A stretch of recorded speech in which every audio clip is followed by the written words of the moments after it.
ahead for CVC to support deep tech? Thank you.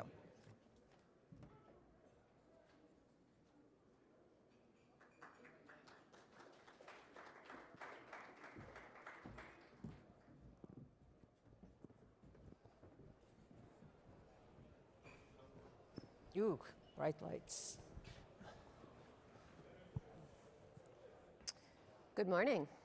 Morning. Well, why don't we take just a minute or so to introduce ourselves. Kei, would you like to start on the far end? Yeah, sure. I'm Kei Onishi, CEO and Managing Director of Yamaha Motor Ventures. So we are the corporate VC arm of Yamaha Motor Corporation, and we have 300 million AUM.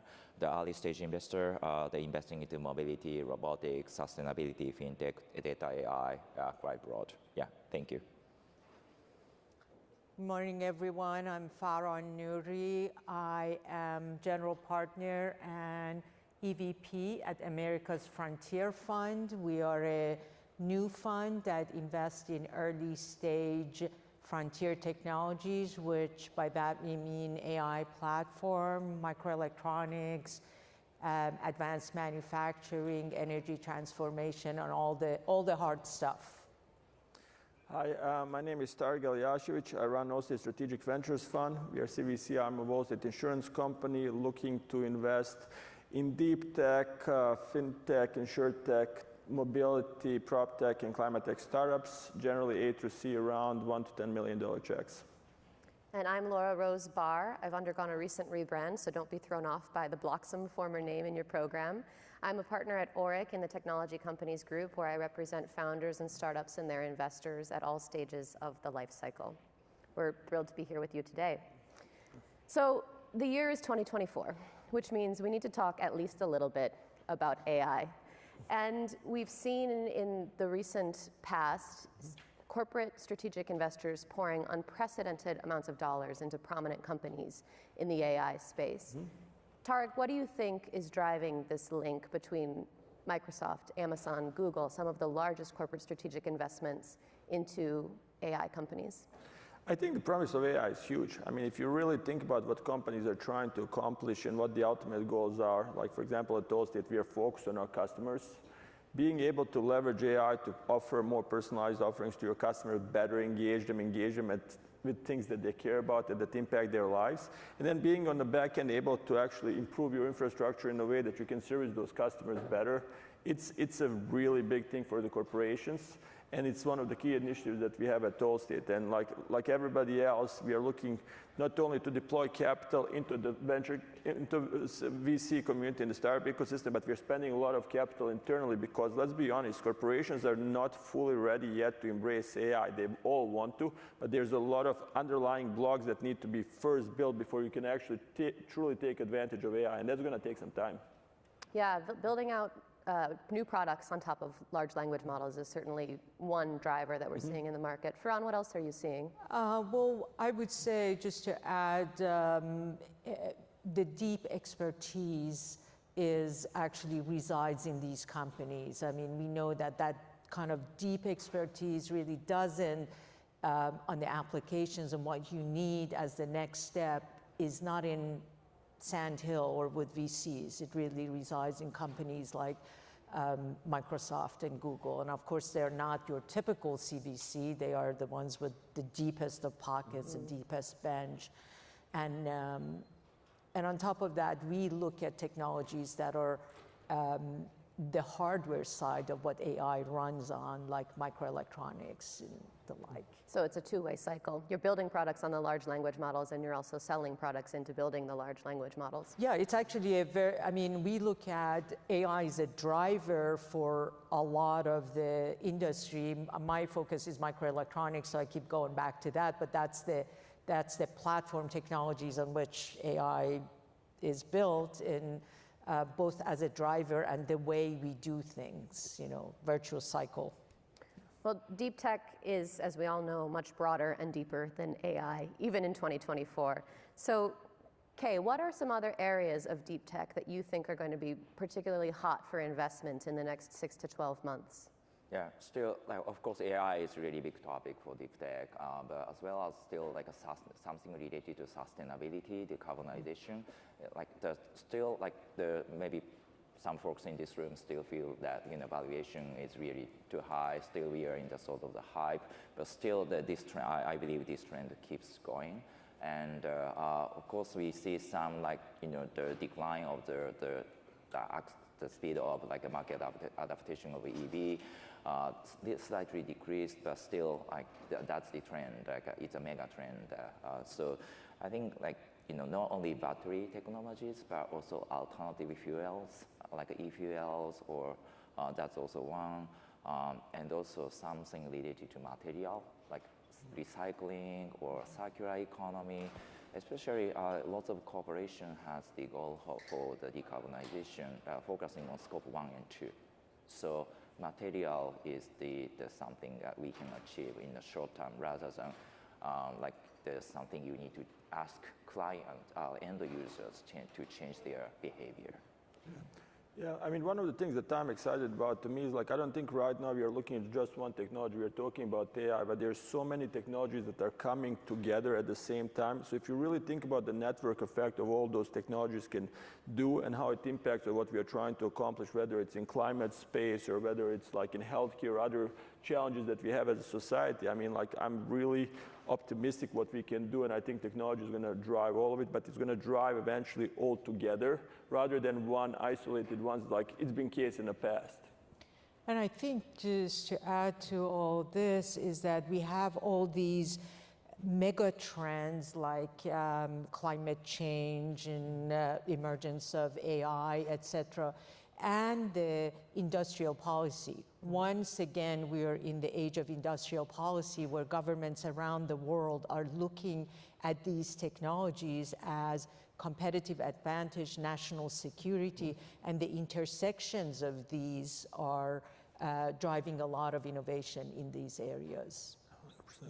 That's interesting perspective.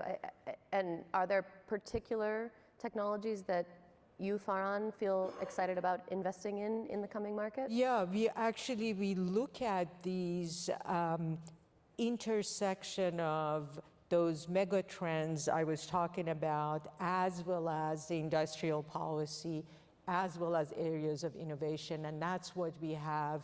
That's how we have come to the areas where we think is best areas for us to invest. For example, CHIPS Act, we are looking at microelectronics, investing in microelectronics. We think of CHIPS Act as a force multiplier potentially in the energy transformation. There is the Infrastructure Act and Inflation Reduction Act. So those can work as force multipliers. And governments all around the world are doing that, which is, if done right, could lead to a lot of new innovation and acceleration of these trends. Tarek, what's on your deep tech shopping list for 2024? Yeah, so from our standpoint, I mean, obviously AI is a really big one, and we are spending a lot of time, and we've been spending it like way before, like we were talking about Gen AI, like there's computer vision companies that have been long around that can help us better serve our customers. As I mentioned before, security and cybersecurity are also top of our mind. If we think about the world that we live in and how to, not only strengthen our own internal defenses and make sure that Allstate is properly protected, also how do we help our customers think about their digital lives and how we protect them for the threats that exist today. Because at the end of the day, Allstate is not about insuring your physical assets, it's also about insuring your digital lives and giving you peace of mind. And then also like what I've been proud of, like we have investment in a company called Bark that actually protects your kids by leveraging AI and deep tech to actually make sure that you as a parent don't actually have to be going to their phone, but understand without even going what are the key threats to your kids. So we are all about also protecting the family. So it's a much broader mandate that we are looking to work on leveraging technology. It's funny, when we talk about deep tech, it touches on so many different sectors and aspects of our lives, everything from semiconductors and chips to AI to protecting your children and your family, which is one of the magic things about the space. So, Farhan, what do you believe is the unique value add that corporate strategic investors bring to the table for deep tech in particular? You were a corporate strategic investor for a Yeah. long time. Yeah, So you have seen both sides of this. I have, and even though right now I'm a financial investor, I was for 10 years as head of CVC at Lamb Capital.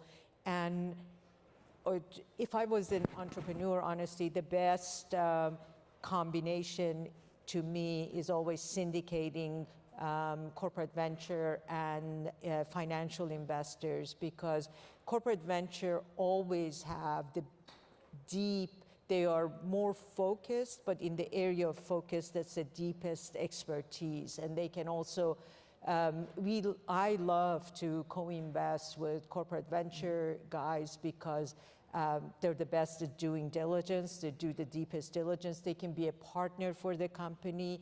They can be future customer for the company. They can de-risk the technology. So really, as we, even protecting your kids nowadays is a deep tech issue, right? Everything is deep tech. We were talking, Kay and I were talking, bikes are deep technology now.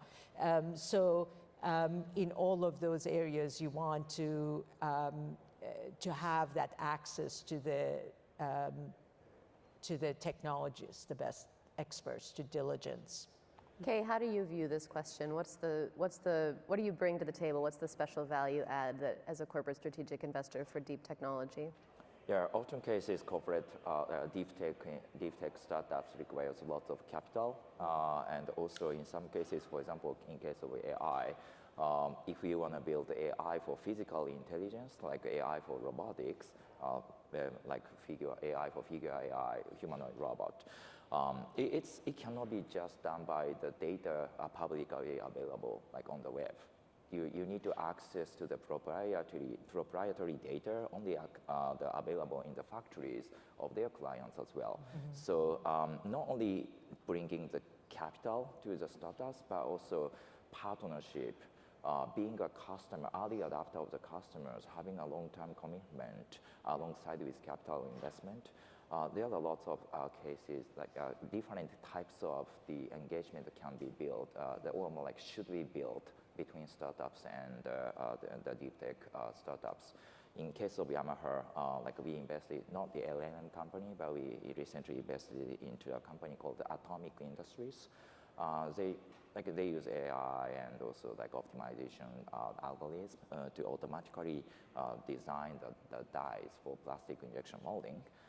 They need access to the data to our production facility, and we started partnering with them. So that is one of the example of like the engagement with the startups beyond the capital contribution. So it's expertise, materials, and access to materials in a wide variety of ways that really forms a strong link between a deep tech company and a strategic investor. And partnerships, whether it's a supplier partnership or future customer partnership or just development partner. Giving the company that leverage to get to the next level. So speaking of which, there are unique challenges with investing in deep technology companies. You tend to have more capital-intensive development cycles. You have longer go-to-market times frequently.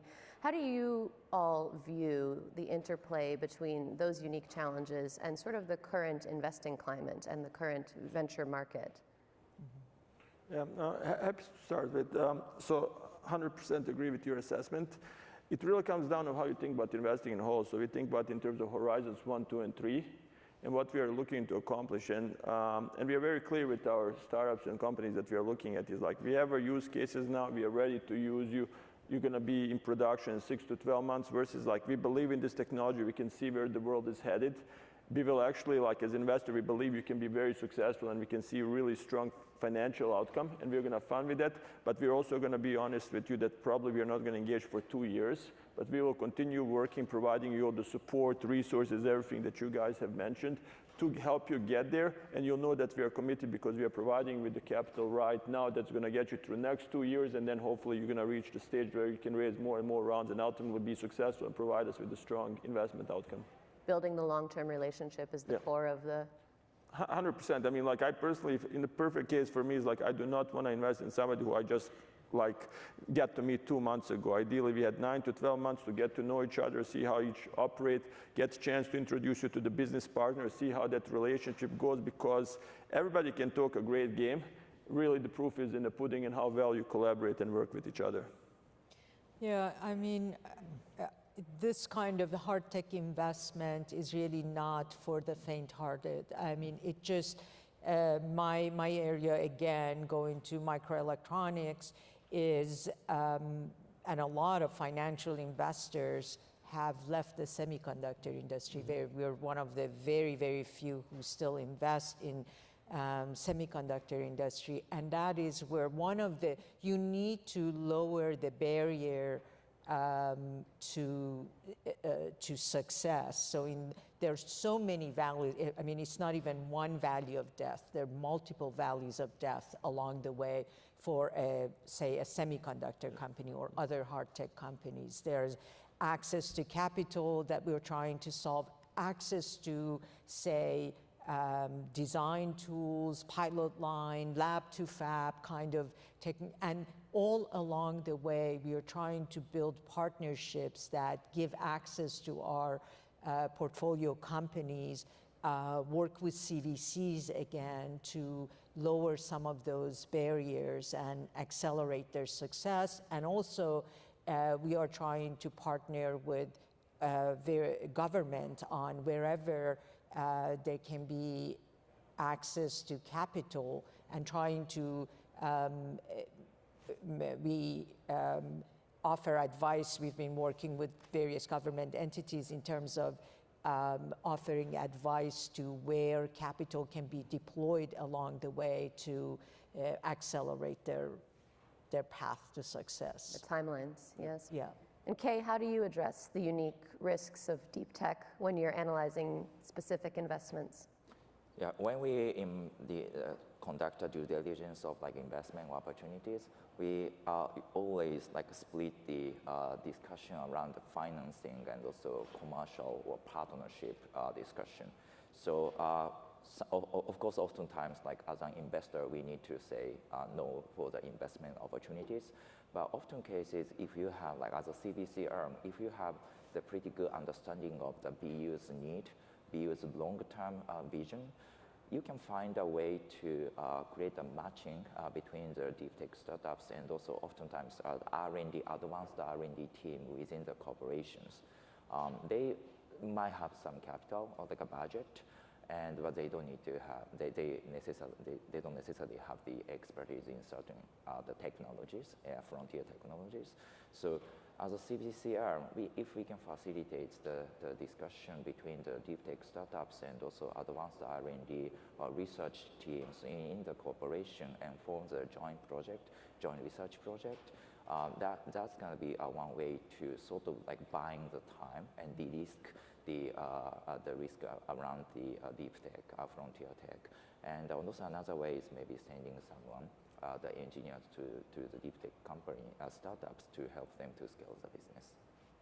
We only have a little over a minute left, and we've talked about a lot of macro trends in deep tech, in the market, in government regulation, and where we see things going. So I'd love to just ask a sort of quick final round of more zoomed-in, focused micro question, which is, if I'm a deep tech entrepreneur and I'm pitching you today, what's the number one thing you can see in my pitch that turns you on and makes you interested in pursuing a relationship, or contrarily turns you off and makes you not interested in pursuing a relationship? I mean, for me, it's really that you understand the problem you're solving and the market you're in and who are your competitors and why you're unique. If you can't articulate that to me, especially in today's environment, there is thousands of AI startups formed over the last year, you're probably not going to be successful. Faran? I would say a real sustained advantage, and the team always, but a sustained advantage. It's a competitive world. Okay. So if the company is working on while building some technology to realize the future I want to see, I want to have further conversation. You're a dreamer. I love it. That's all that we have time for today. But thank you very much to all of you for joining me here on stage and sharing such great wisdom and learned experience with us. Thank you. Thank you. Thank you.